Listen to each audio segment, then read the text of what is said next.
Pertama, perkenalkan, nama saya Vicky. Di sini saya akan menjadi moderat pada acara wawancara sore hari ini, mewakili teman-teman saya kelompok 2 untuk tugas mata kuliah Pendidikan Agama-Agama di Dunia Universitas Pelita Harapan.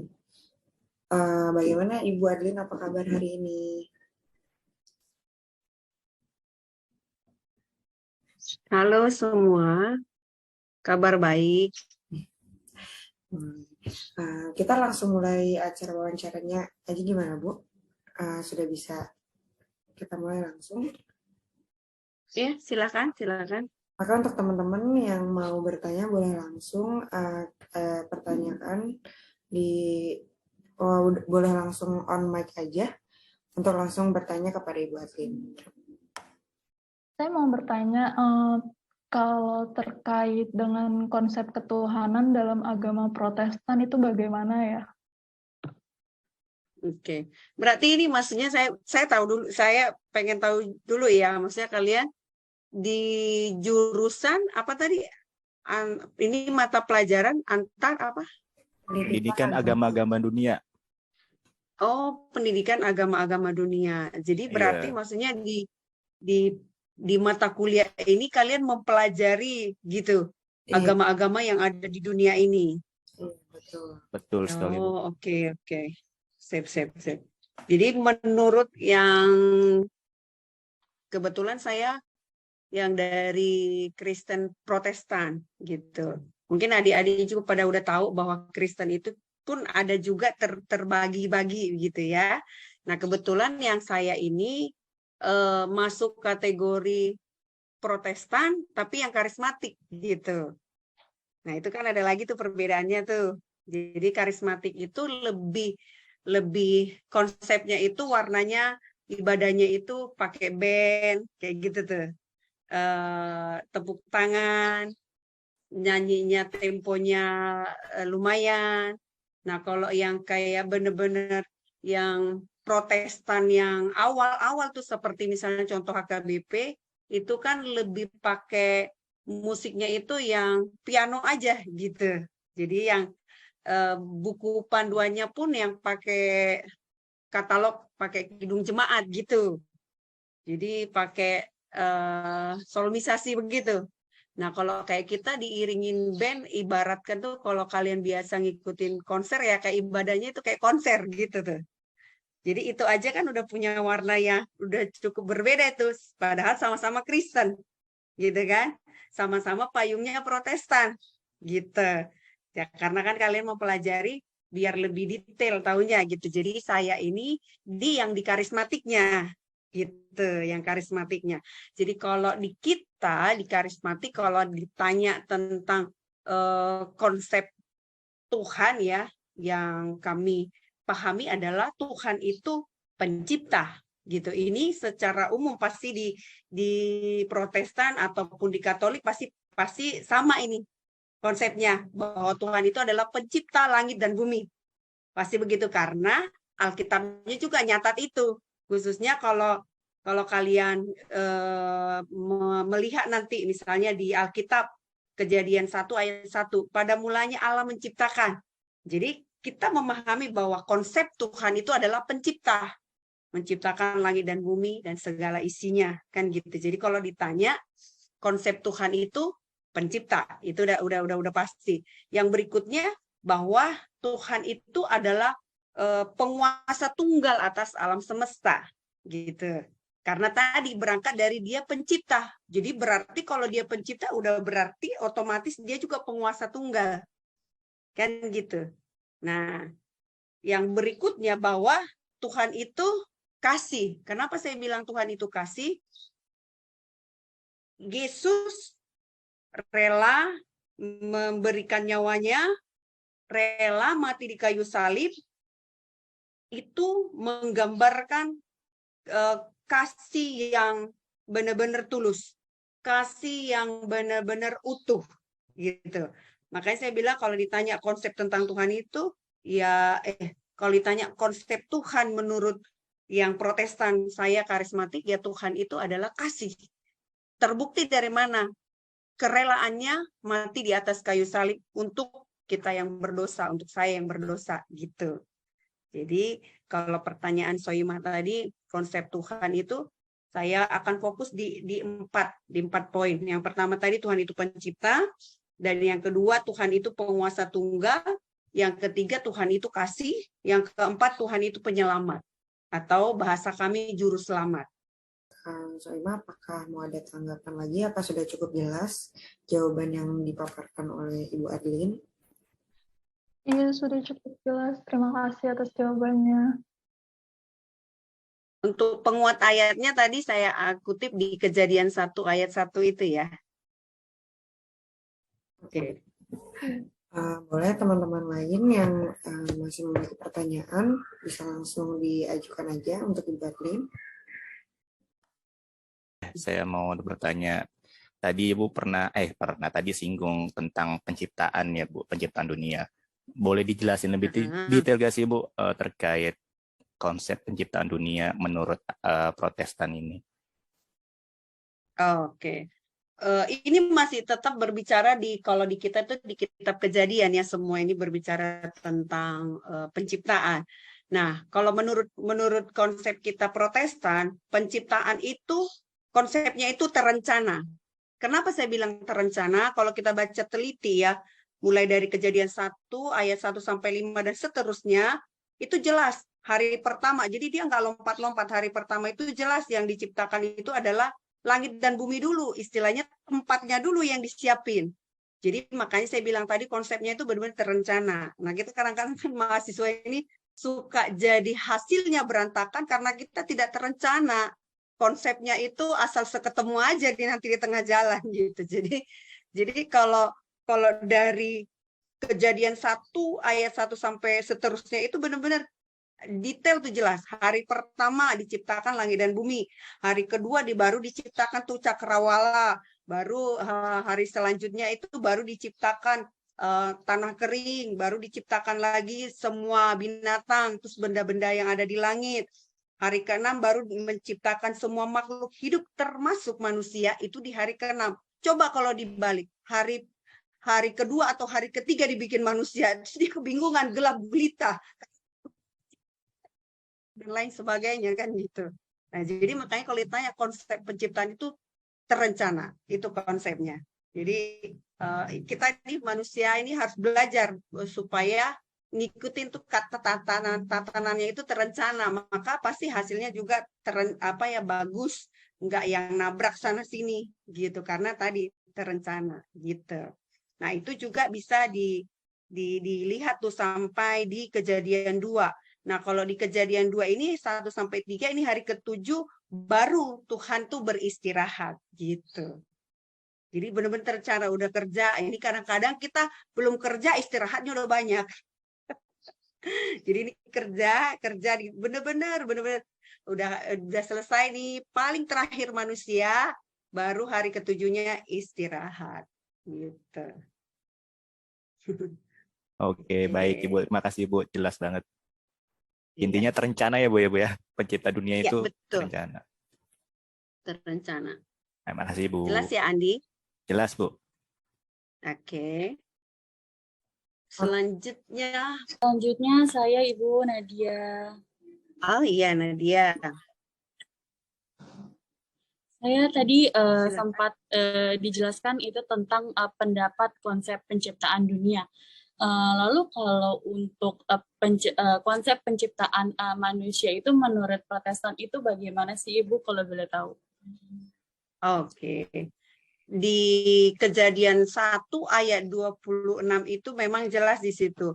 Maka Allah menciptakan manusia menurut gambar dan rupa kita. Menurut gambar Allah gitu. Diciptakan manusia.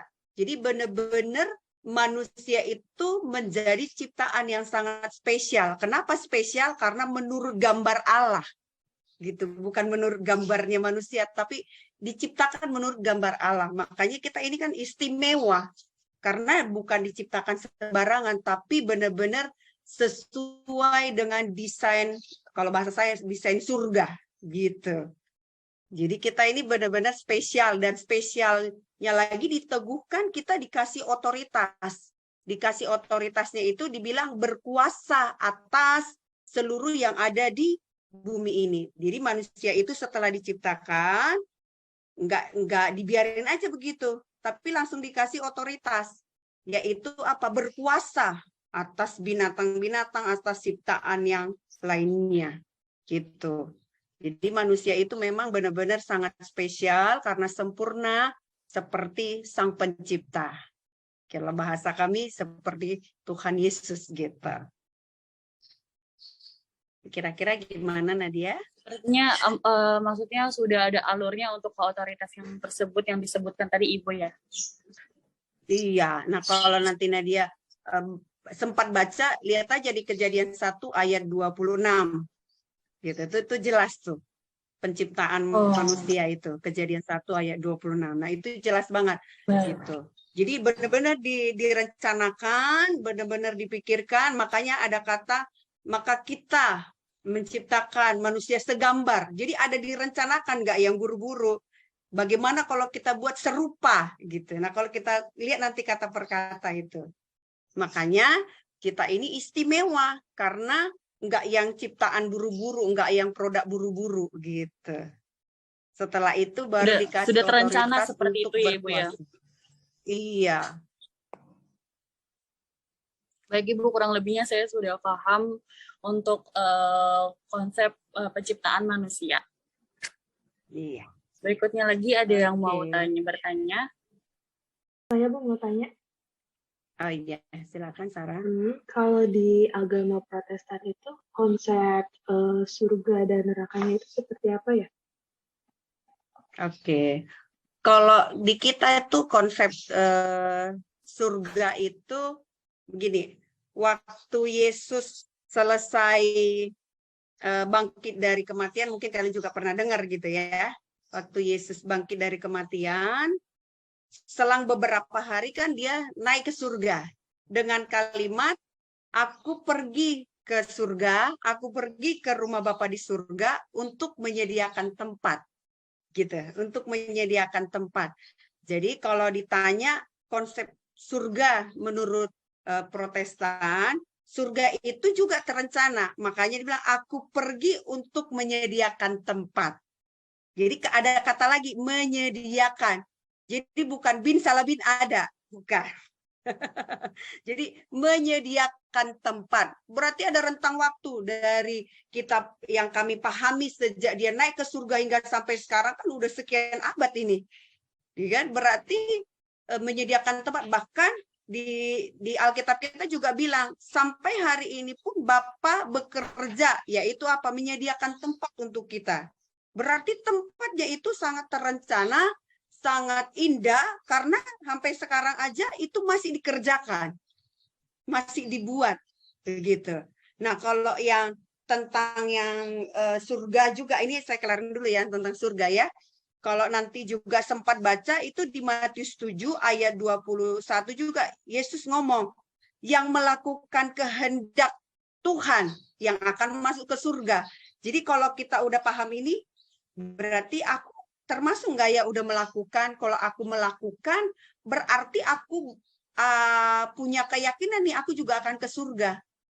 Karena melakukan kehendak Bapa di surga. Yaitu seperti mengasihi musuh, yang kayak gitu-gitu kan melakukan kehendak Bapa itu kan. Jangan membenci, jangan mendendam, mengampuni. Kan itu melakukan kehendak Bapa. Nah makanya dibilang di Matius 7 ayat 21, siapa yang melakukan kehendak Bapakku yang di surga itu yang akan nanti masuk ke surga. Gitu. Jadi nggak hanya sekedar mengakui tapi nggak pernah melakukan, itu kan juga namanya bohong. Identitasnya misalnya nih, identitasnya Kristen, tapi nggak menghidupi kehidupan Kristen itu seperti apa? Penuh kasih, mengampuni, ya berarti bukan melakukan kehendak Bapa dong, kan gitu.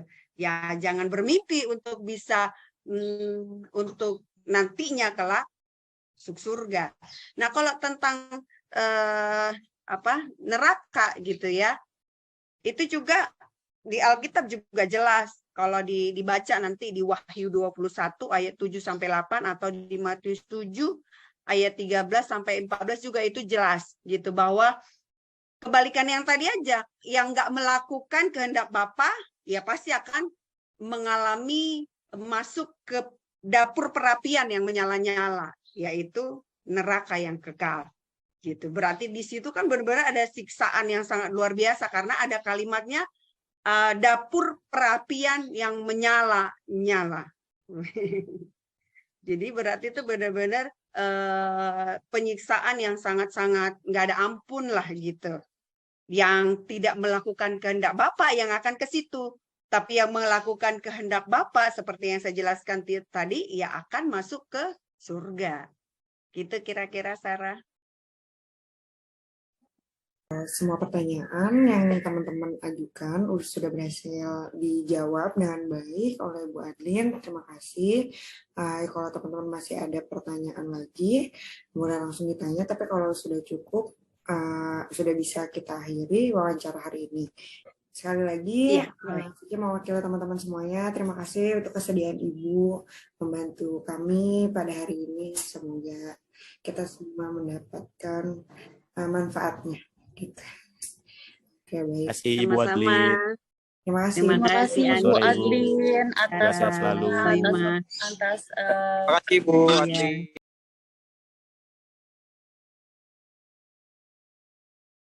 Selamat malam, Bu. Selamat malam semuanya.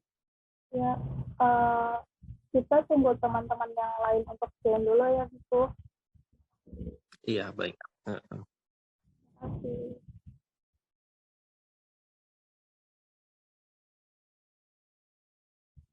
Biku kita bisa sambil mulai aja ya. Ya, kita terima kasih banget itu udah meluangkan waktu untuk membantu proyek kami. Untuk mempersingkat waktu, saya mulai dengan saya bertanya terlebih dahulu ya, Biku. Baik, silakan. Pertanyaan dari saya, untuk konsep ketuhanan dalam agama Buddha itu seperti apa ya, Biku? Konsep ketuhanan dalam agama Buddha itu acita ngabutang akan tangasan katang, tidak terlahirkan, tidak menjelma, tidak tercipta, tapi mutlak. Nah, dalam selama 45 tahun membabarkan Dhamma, Buddha hanya menyebutkan di satu syair tersebut. Jadi Buddha tidak terlalu banyak menjelaskan mengenai konsep ketuhanan itu sendiri. Jelas, Mbak Soima. Teman-teman yang lain yang mau bertanya pertanyaan selanjutnya, silakan langsung unmute saja. Halo, selamat malam Biku. Saya Selamat Andi malam. Biku. Saya mau nanya mengenai kalau surga dan neraka menurut agama Buddha itu seperti apa ya, Biku? Dalam agama Buddha kita meyakini adanya konsep punabawa atau kelahiran kembali, penerimaan kembali. Nah, dalam konsep punabawa itu dijelaskan bahwa setelah satu makhluk meninggal dunia, maka ia akan terlahir di alam yang lainnya. Ada 31 alam kehidupan.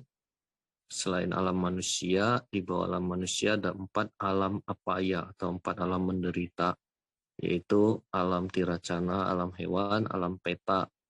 Alam peta itu seperti roro, hantu-hantu gentayangan, asura itu alamnya jin, raksasa, dan niraya atau alam neraka.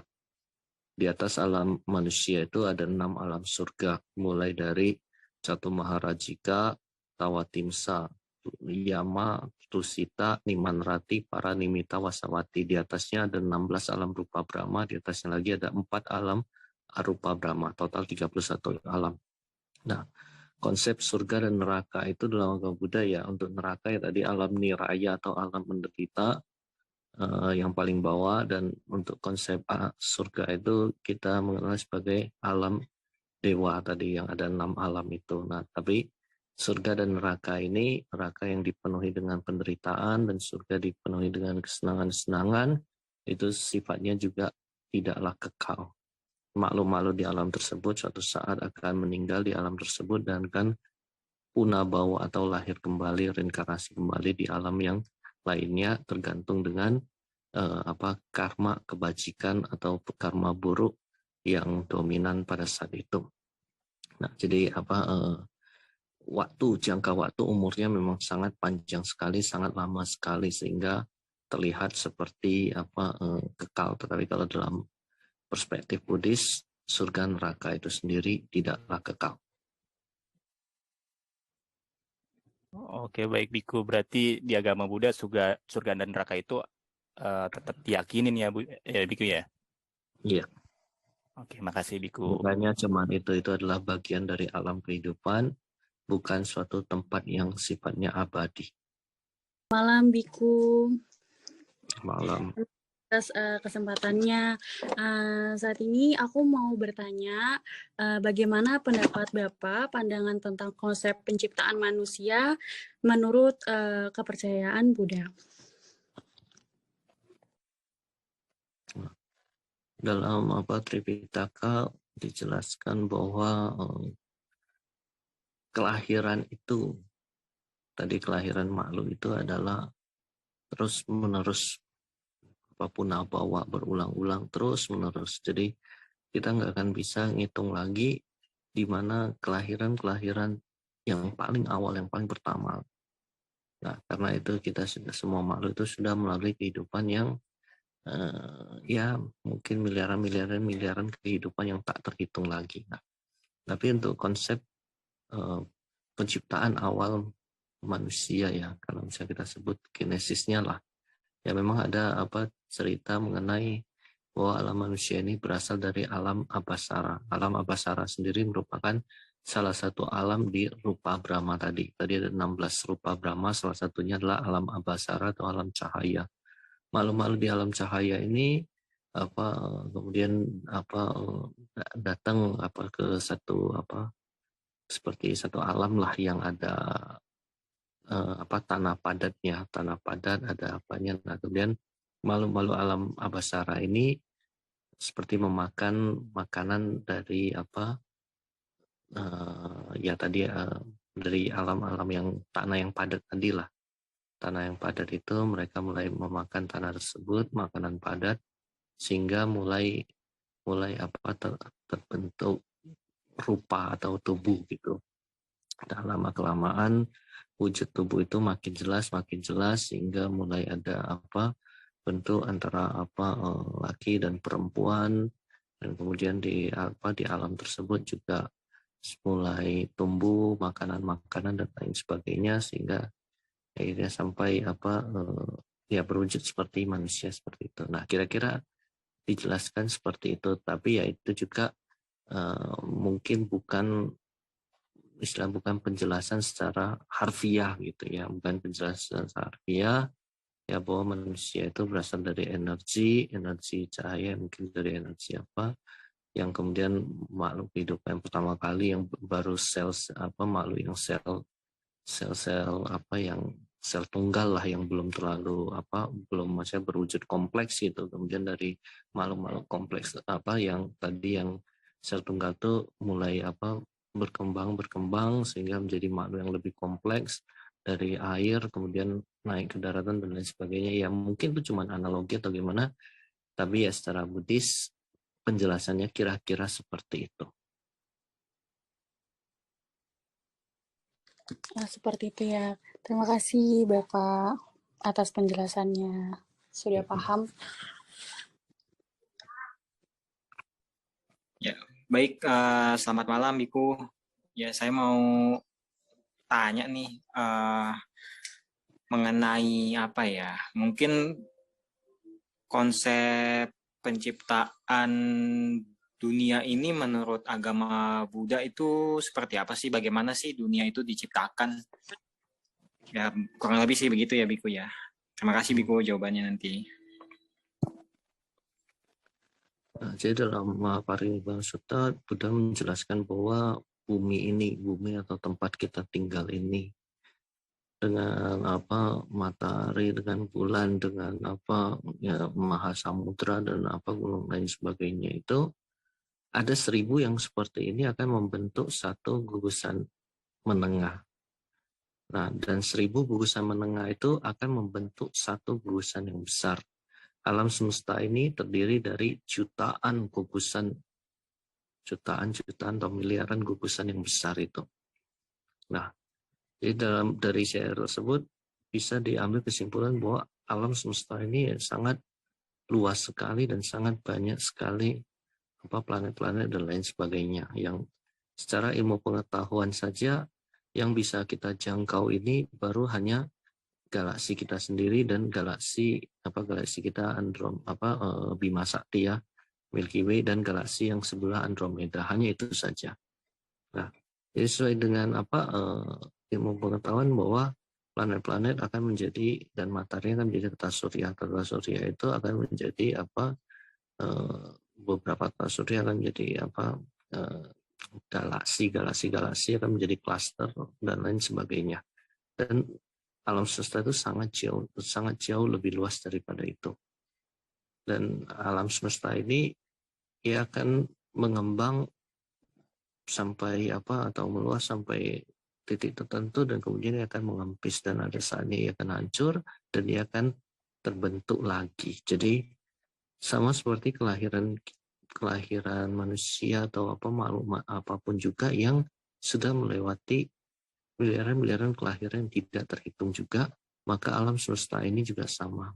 Ia akan tercipta, terbentuk, dan kemudian juga akan mengalami perluasan, perkembangan, juga akan menyusut, dan juga suatu saat ia akan hancur. Dan setelah hancur ya ia akan terbentuk kembali. Jadi dalam Buddhisme kita Buddha menggambarkannya sebagai suatu proses, bukan langsung seperti suatu dalam penciptaan langsung ada seperti itu, tidak. Ada tanggapan lagi terkait penjelasan tersebut? Cukup jelas, Soim.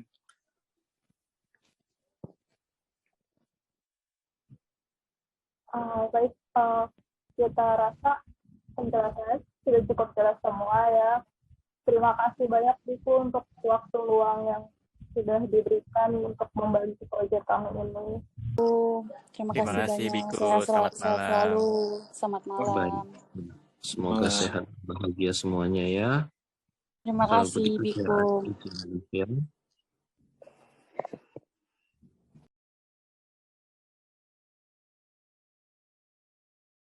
Ini mau ucapkan terima kasih nih Bu Eva atas waktunya udah mau menghadiri sesi interview mengenai keagamaan di hari ini.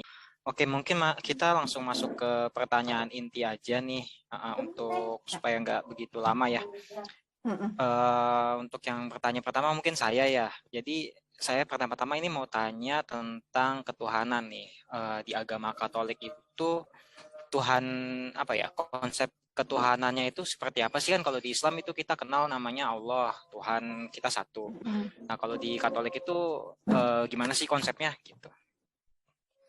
Kalau di Katolik itu sama juga Allah, cuman kalau orang Islam bilangnya Allah ya, ngikutin bahasa Arab. Kalau kita di Indonesia kan jadi Allah gitu.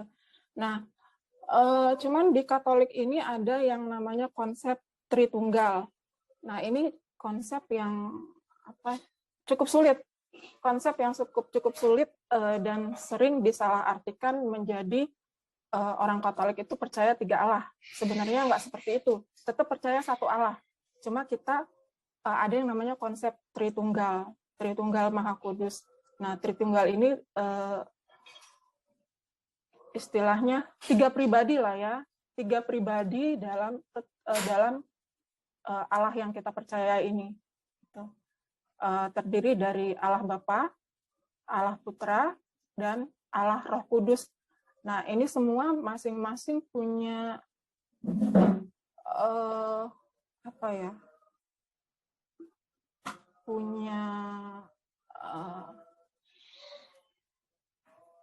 punya tugas.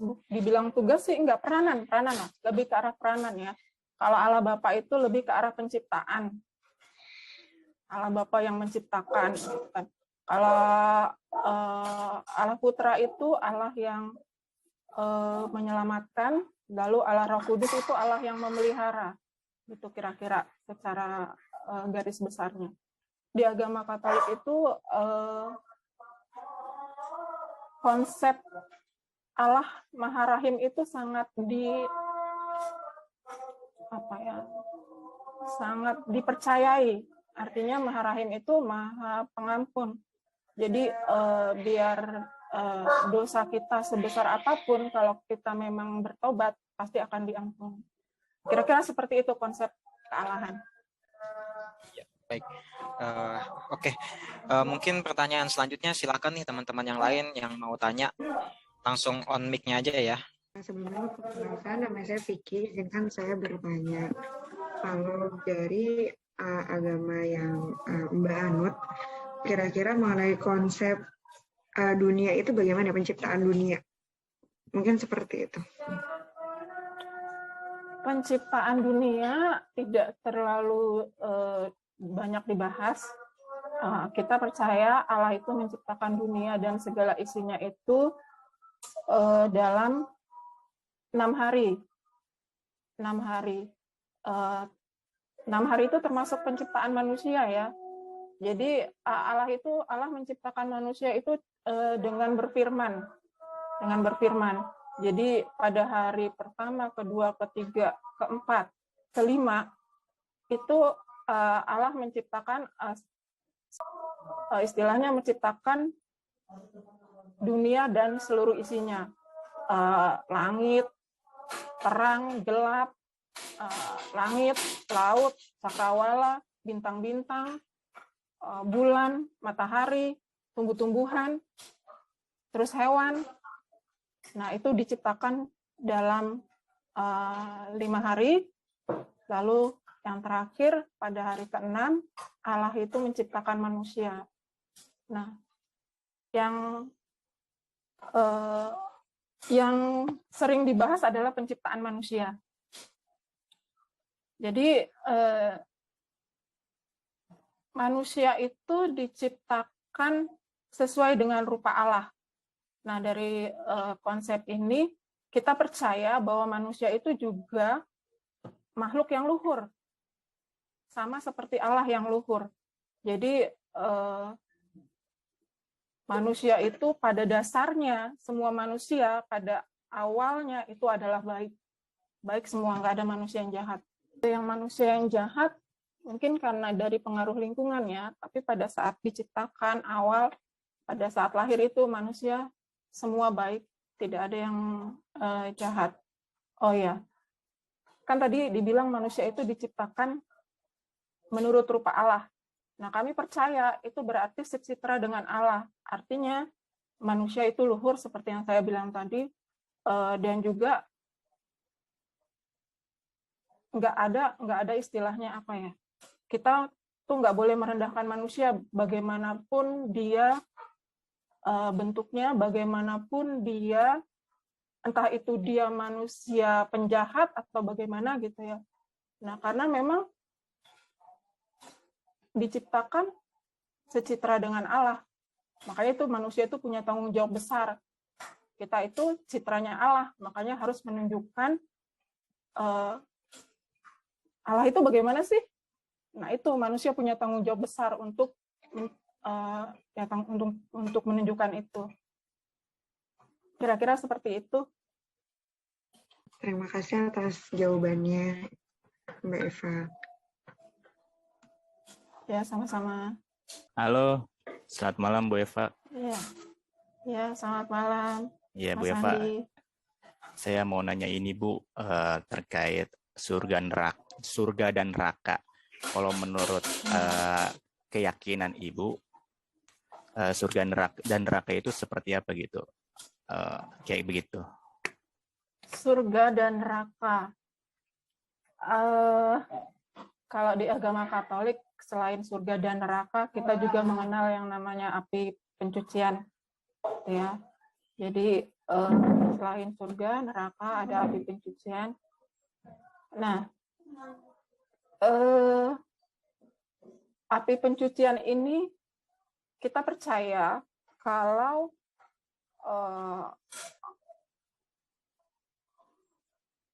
istilahnya ada orang-orang yang tidak bisa langsung masuk surga gitu. Nah, tempat mereka adalah di api pencucian, yang tidak bisa langsung masuk surga, tapi mereka juga tidak masuk neraka. Tempat mereka adalah di api pencucian. Di tempat ini kami percaya mereka disucikan sebagai persiapan mereka untuk masuk ke surga. Nah, makanya di kami itu sering sekali mendoakan kaum kerabat siapapun yang kita kenal yang sudah meninggal. Nah, tujuannya adalah supaya mereka bisa segera dari api pencucian, mereka bisa segera masuk ke dalam surga. Gitu. Nah, kalau konsep surga sendiri, kalau di kami itu jarang dibahas tentang neraka ya, jarang. Maksudnya yang lebih sering itu adalah bagaimana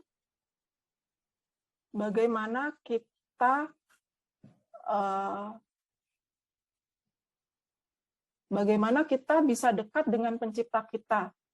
Gitu. Bagaimana kita bisa dekat dengan pencipta kita yang pada akhirnya nanti akan membawa kita ke surga. Gitu.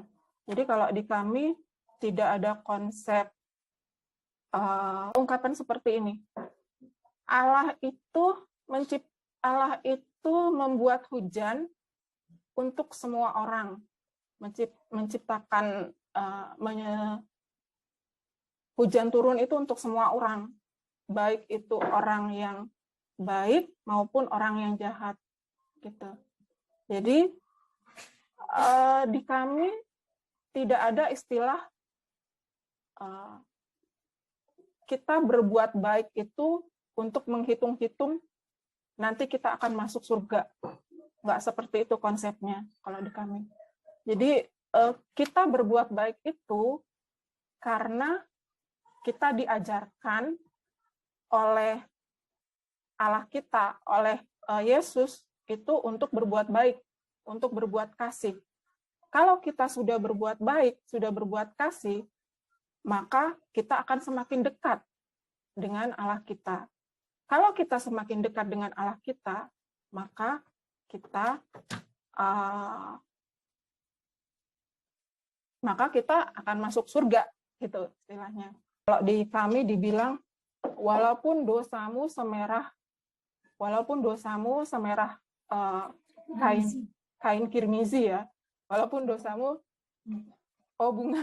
walaupun dosamu semerah bunga kirmizi, tapi kalau kamu bertobat, nah kamu akan menjadi putih, gitu. Kamu akan suci dan putih.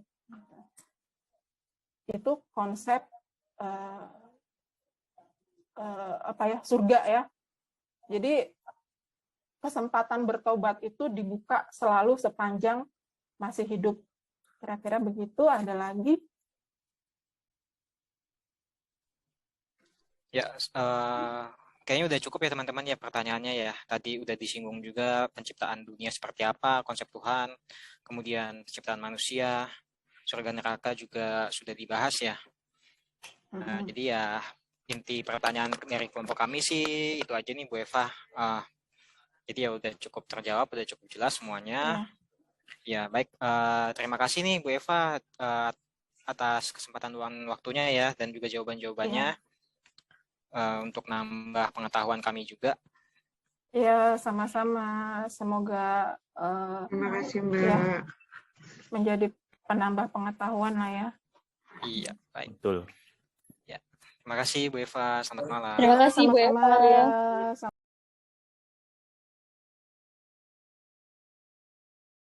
Itu tugas kuliah kami di mata kuliah pendidikan agama-agama di dunia. Untuk mempersingkat waktu, langsung saja kita mulai sesi wawancara.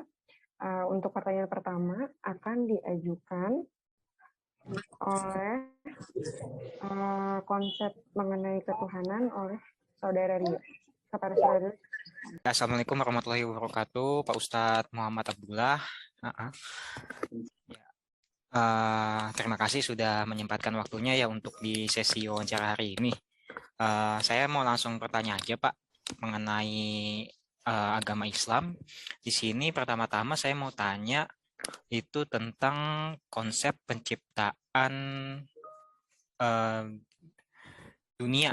Ya, penciptaan dunia menurut agama Islam itu seperti apa sih? Gitu Pak. Terima kasih Pak sebelumnya. Alhamdulillah, wassalatu wassalamu ala rasulillah, la hawla wa la quwata illa billah. Alhamdulillah kita bisa bertemu dan bermuajahah, mudah-mudahan bisa memberikan manfaat dalam pertemuan ini. Ya, terkait bagaimana ya, Allah Subhanahu wa taala menciptakan alam semesta ini. Ya, insya Allah ya Islam telah memberikan kepada kita satu jawaban bahwa wa ma khalaqul jinna wal insa illa liya'budun. Bahwasanya jin dan manusia tidak diciptakan oleh Allah Subhanahu wa taala kecuali untuk menyembah atau beribadah kepada Allah Subhanahu wa taala. Sementara di dalam ayat yang lain juga menjelaskan kepada kita bahwa alam tarau annallaha sakhkhara lakum ma fis samawati wa ma fil ard wa asbagha 'alaikum ni'amahu dhahiratan wa batinah.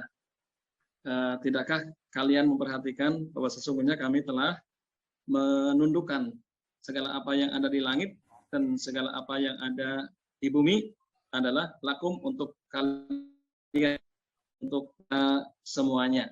Jadi alam semesta ini diciptakan oleh Allah Subhanahu wa taala adalah agar manusia bisa mengambil manfaat ya, dari fenomena alam yang Allah ciptakan untuk lebih agar manusia lebih mengimani Allah, mau beribadah kepada Allah Subhanahu wa taala. Karena semuanya itu adalah fasilitas dari Allah Subhanahu wa taala.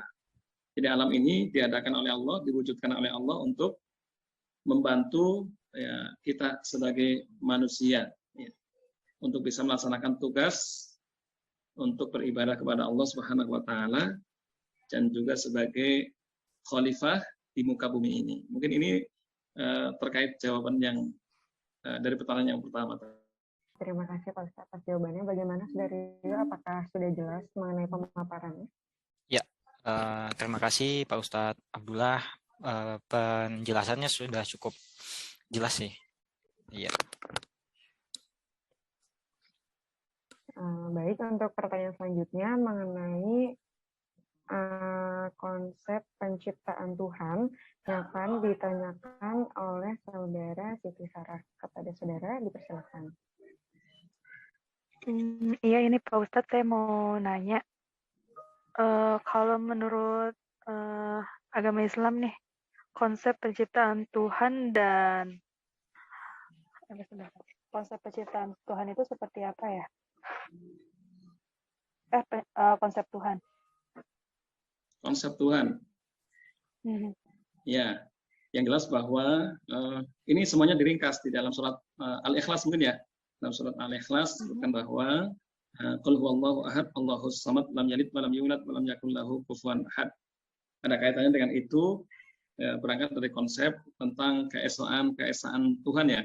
Keesaan Allah Subhanahu wa taala, bahwa segala apa yang ada ini semuanya adalah diciptakan oleh Allah Subhanahu wa taala ya.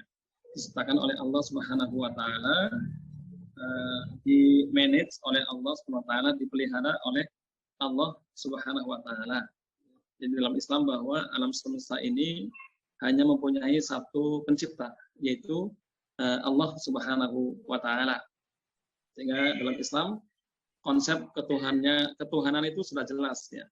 Berkaitan dengan tadi keesaan Allah Subhanahu wa taala, bahwa qul huwallahu ahad, Allah itu maha esa. Allah itu maha tunggal, Allah itu satu. Ini konsep dalam Islam tentang ketuhanan itu jelas dijelaskan di dalam Al-Quran itu sendiri. Demikian pula di ayat-ayat yang lain itu semakin menguatkan tentang konsep ketuhanan yang maha esa ini. Terkait dengan tadi penciptaan alam adalah bahwa dialah Allah yang menjadi pencipta tunggal di alam semesta ini dan tidak ada yang lain yang ikut berkontribusi di dalam penciptaan alam semesta ini. Ini menurut Islam ya.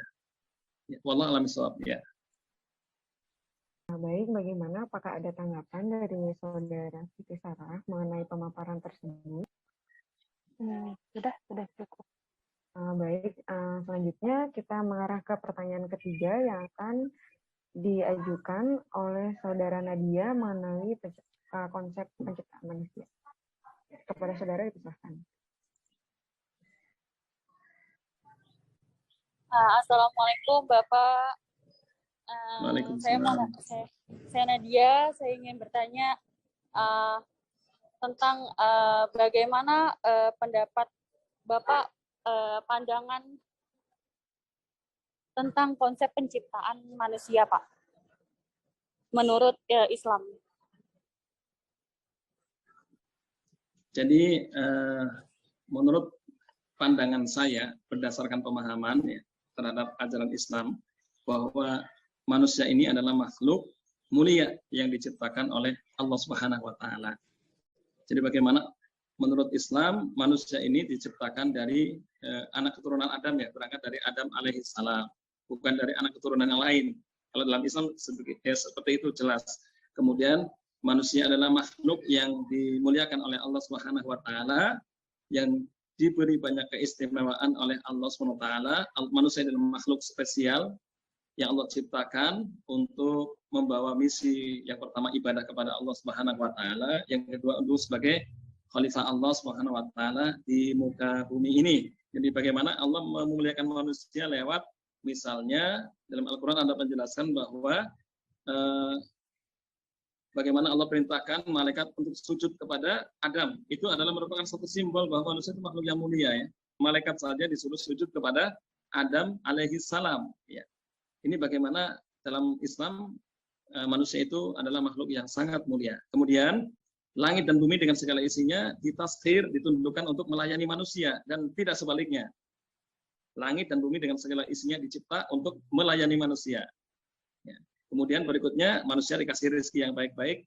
Berikutnya adalah manusia diciptakan fi ahsani taqwim, dalam bentuk yang paling sempurna dibandingkan dengan makhluk-makhluk yang lain ya. Dan begitu seterusnya bahwa manusia ini adalah makhluk spesial, makhluk yang mulia, makhluk yang mempunyai banyak keutamaan, makhluk yang diberi amanat oleh Allah Subhanahu wa taala untuk memakmurkan bumi, makhluk yang difasilitasi oleh Allah Subhanahu wa taala ya dengan alam semesta ini dengan segala isinya agar manusia bisa menjalankan tugasnya sebagai hamba Allah Subhanahu wa taala, sebagai wakil Allah Subhanahu wa taala di muka bumi agar bisa mengelola dengan sebaik-baiknya untuk kemaslahatan hidup manusia itu sendiri. Baik, Itu terima kasih atas pemaparannya. Bagaimana Saudara Nadia, apakah ada tanggapan mengenai jawaban yang telah diberikan? Cukup sudah paham. Terima kasih Bapak sebelumnya. Ya, sama-sama. Baik, kita akan langsung ke pertanyaan yang terakhir yang akan diajukan oleh Saudara Andi. Kepada Saudara Andi, dipersilahkan. Halo, Assalamualaikum Pak Ustadz. Terima kasih Pak Ustadz sudah meluangkan waktunya buat kami bertanya-tanya Pak Ustadz. Iya, saya Andi mau nanya gini Pak Ustadz. Kita kan di Islam percaya beriman ada rukun iman itu ada 6 ya. Terus saya mau nanya tentang kan di rukun kelima itu ada iman kepada percaya pada hari kiamat. Nah, kalau misalkan kiamat itu kan berarti mempercayai adanya dunia setelah kehidupan di dunia ini gitu, yaitu surga dan neraka. Bisa dijelasin nggak sih Pak Ustadz konsep surga dan neraka menurut Islam itu seperti apa? Terima kasih Pak Ustadz. Baik, dari dalam Islam itu ada satu rukun iman yang wajib diimani oleh orang-orang yang mengaku sebagai umat Islam, yaitu iman kepada hari akhir. Iman kepada hari akhir, diantaranya rinciannya adalah hari kebangkitan, ya, bahwa setiap manusia yang mati semuanya akan dibangkitkan oleh Allah SWT dari alam barzah, dari alam kubur, kemudian begitu misalnya kumpul ke padang mahsyar, kemudian dihisab kan begitu ya, lalu kemudian harus melintasi jembatan Shiratal Mustaqim untuk sampai kepada surga atau kepada neraka, seperti itu. Jadi memang manusia ini dicipta oleh Allah SWT ya berangkat dari alam arwah, kemudian berlanjut ke alam kandungan, dilanjut ke alam dunia, dilanjut ke alam barzah, dan dilanjut ke alam akhirat. Jadi jelas bahwa hari kebangkitan adalah merupakan satu keniscayaan ya, di dalam Islam, karena banyak disebutkan di dalam kitab sucinya, yaitu Al-Quranul Karim.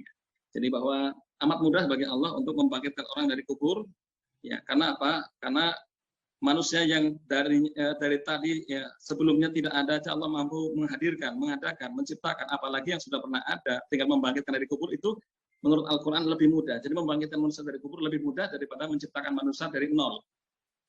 Lebih mudah itu bagi Allah SWT. Kenapa? Sudah pernah ada, ruhnya juga nggak kemana-mana, cuma fisiknya aja yang hancur. Tapi fisik bisa Allah hadirkan dengan fisik yang baru, dan itu bagi Allah adalah sesuatu yang sangat mudah. Wala wa huwal khallaqul alim. Iya, mudah kata Allah. Khallaqul alim, Allah Maha Pencipta dan Maha Mengetahui. Jadi bagaimana Allah mudah, sebagaimana mudahnya Allah setiap hari menciptakan beribu-ribu bayi dari tetes air. Apalagi hanya sekedar membangkitkan dari kubur. Ini logika yang diajarkan melalui Al-Quran ya. Seperti itu tentang konsep hari kebangkitan. Jadi terkait dengan konsep hari kebangkitan, kita bagi orang beriman, bagi orang Islam harus mengimani, karena menurut logika juga itu bisa masuk akal, sangat masuk akal, karena terkait dengan kekuasaan Allah Subhanahu wa Ta'ala. Ya, mencipta dari tidak ada bisa, apalagi yang sudah pernah ada gitu.